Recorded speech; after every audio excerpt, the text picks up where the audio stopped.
Folks, there is a hidden history that has been deliberately obfuscated from the peoples of the world, and that's why we are on the trail. Check this picture out. It's looking down from the floor of a church in a very, very remote area of Spain. It's a glass square, as you can see it there, and below it is a crypt. We're going to show you giants that were in that crypt, and I'm going to bring a very special guest on, Carl. And you'll hear from him in just a few minutes. But first, a word from our sponsor. Now, stocks are at an all-time high. The economy is roaring. Houses aren't selling in a week. Interest rates are at zero. And the government just printed $5 trillion. What could possibly go wrong? Meanwhile, consumer confidence hit a 10-year low. And inflation hit 6.8%, with parts of the U.S. seeing rates as high as 8%. Something's not adding up, folks, is it? So what can you do? You can play it safe. Putting some of your assets into precious metals will keep your money away from the volatility markets and inflation, and let you sleep at night. This month, Noble Gold is giving away a free America the Beautiful solid silver 5-ounce coin with any qualifying plan you start. So talk to an expert at Noble Gold, and they'll run through the options to keep your money safe. Always good to have hard assets, folks. No pressure, no hassling, no call centers. Just a chance to speak to someone who knows what they're talking about for once. How refreshing would that be? Start by calling 877-646-5347. Once again, that number, 877-646-5347, or visit our website at noblegoldinvestments.com. That's noblegoldinvestments.com. Folks, with everything that's going on, I highly recommend it. So as you're looking down from the floor of this church, you can see a crypt. And that's all I'm going to talk about. And I'll bring on Carl Bacchus, and he will tell you what he discovered there and what the outcome of it was. I think you'll find this story absolutely fascinating, and that's why we are on the trail. Folks, there is a hidden history that has been deliberately obfuscated from the peoples of the world, and that's why we are on the trail. Very special guest today, Carl Bacchus. I've never met Carl face-to-face. The closest we've come is Skype, and he's here because he was at a site in Spain, a very remote site, and what he saw was unbelievable. You'll see pictures of this, and I'm just going to kind of give him some questions, and then we'll travel down this path together. But Carl, thanks so much for coming on the Trail of the Nephilim. Appreciate it. A pleasure to be here. So let me ask you something.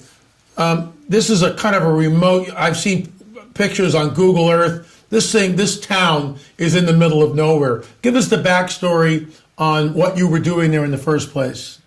Well, I was in Spain. I've got family in Spain, and visiting, I do a lot of exploring. And back when it was legal, I did a lot of treasure hunting. And this particular time I was there, my nephew, who was in charge of all the secondary roads in that province, asked if I wanted to see some mummies. Well, I was tired. I had to leave Madrid the next day to come back to the United States, and I declined. I didn't want to get up in the middle of nowhere and get stuck. So fast forward 2 years later, I go back and I mention it, and that's when they took me to see the things. And it was amazing. A remote village, a medieval church that had been built on top of an old Celtic Iberian holy ground or high ground. And from there, I can launch into the story if you want, but please. This is exciting for me. I get carried away, so rope me in if I go too fast. But what had happened, they built a medieval church over this site, as most sites in Spain are. You've got the Celtic Iberians, and everyone that conquered and built their holy sites over top of it. So they built a medieval church. The priest at the time was walking around and had a hollow sound in the floor and had a compartment cut to do a safety check. That's when they found the ceiling of this cavern caved in on a room full of, the best way to describe it, men standing up, fully preserved, with a look of shock on their face, like something killed them, preserved them in one swoop. Now, you can see in the pictures now, they were so well preserved that the bodies didn't even start to break down until the medieval medical students came to do their gross anatomy. They said even the organs were intact. So you see that pile of bones in the middle of one of the pictures I sent you. That's what deteriorated after they handled them. But still, we got some that are still intact to this day, and you've got those in the pictures as well. Now, there's a glass panel. How big was that glass panel roughly? 4x4, 3x3? I would guess probably 4x4 or bigger. And that was installed by the Spanish government over top of the site, and they put some lights down in there and prohibited anyone from going inside. So were you taking the photograph through the glass, or were you able to take Yes. the lid off through the glass? Through the glass. Had to go through the glass. I saw no way to actually remove the glass at the time. I would have tried it. We were left alone in the church to take pictures by the mayor of the town. Wow. So let me ask you this. There's that one very large remains of a skeleton standing up. So there's a pile of bones at his feet, or its feet, and this skeleton is standing upright up against the wall. How big is that? If you look at the guy beside him, it still has the head. It's got the weird shaped head. That guy was probably, I would guess, 4 or 5 inches taller than I am, and his head comes up to the hips of that big guy. So that'll give you an idea how much taller he was. So 10 feet, 12 feet?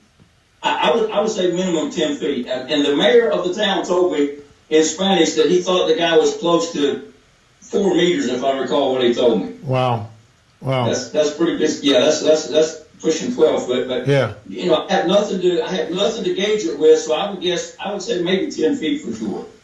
So, I mean, this, and I've been on Google Earth because we tried making inroads to go back and look.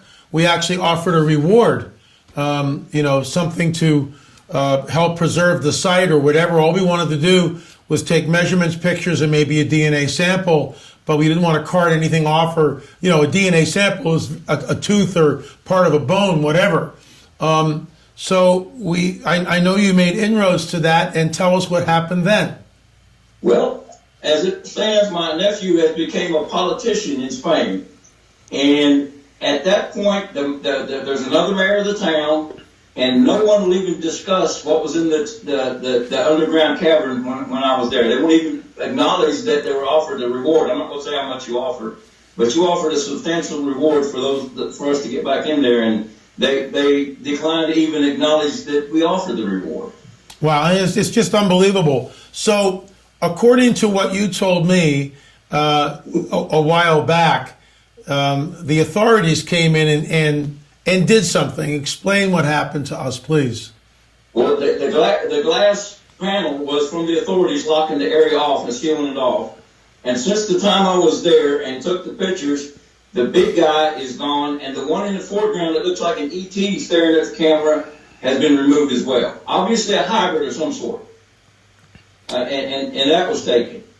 So the site has been sanitized. I mean, is it safe to say that the powers that be came in, and you're not allowed to see this because it goes against the prevailing paradigm? So they just remove the artifacts. Yes, sir. The same thing, it's just like with the mound builders. I started studying this stuff when I was a kid, and everything I read about it, when they uncovered the mound, they would find tall skeletons with bronze or iron weapons, and now you can't find any reference to that as well. So for whatever reason, the narrative is being directed from somebody, handlers I would call them, and to keep the real history out of our hands. And again, that begs the question, why? Absolutely, and I think why. I know why. Yeah, and I know why too, because it points back to the veracity of the biblical narrative, and that's why we're on the trail, folks. Carl, first of all, thanks so much for coming on. I really wanted to go back there. We were so close. It looked like we were actually gonna, this is a couple of years ago. We've been in contact when you first, gave me the emails, and it looked like it actually might happen, and then at the last minute, the whole thing blew up, and now the powers that be have come in and taken the artifacts away. What is interesting is that you've got pictures. We've got at least something that shows that the story is true, that it's there. What are they so afraid of, folks? And as you can see behind me, there's Ralph Glidden standing in front of that 9-footer on Catalina Island. But look what the museum did. They redacted the picture out. And I bring this up because this is global. Just like we talked about, and before we started rolling the camera, we were talking about the gold mummies down in Peru at the Gold Museum, where there was rumors of a very large skeleton, and sure enough, someone was able to find an old YouTube video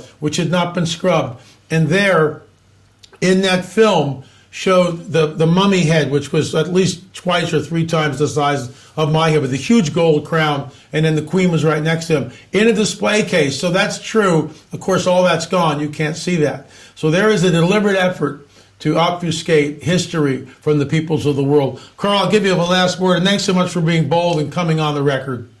Buddy, my pleasure. I took this information to a couple of, I would say, your colleagues earlier on, and they flat ignored it. I mean, nobody wanted to even acknowledge I had photos of this, and I thank you for taking the ball and trying to run with it. I'm sorry we didn't get to go in there. I would have loved to have been down there and take a sample to run some DNA on for sure. Well, and that's why we're on the trail. We're not giving up. Folks, if you've got a mound, if you've got artifacts and you're not sure what they are, if your great-grandfather was in Ohio and went into a burial ground on his property and you know where that artifact is and it's been sitting in the basement and no one knows what to do with it, shoot me an email, la@lamarzulli.net. That is why we're on the trail. Carl, thanks so much for coming on. Really appreciate it. LA, thanks for having me, buddy. Thank you. All righty. Folks, that's all we have a time for. We're not going to do a UFO presentation today. I'll do it tomorrow. I am going to do something on Saturday. So there you have it. Folks, that's why we are on the trail. Continue to be on the trail.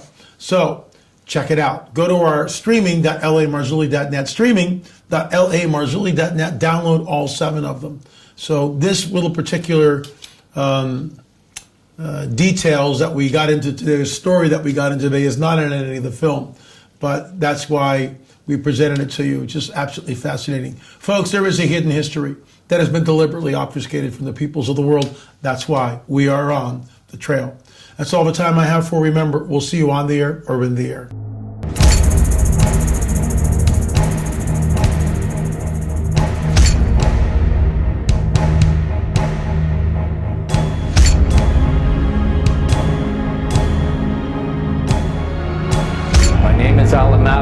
I've seen a UFO. I've seen a UFO. And I saw a UFO. A UFO.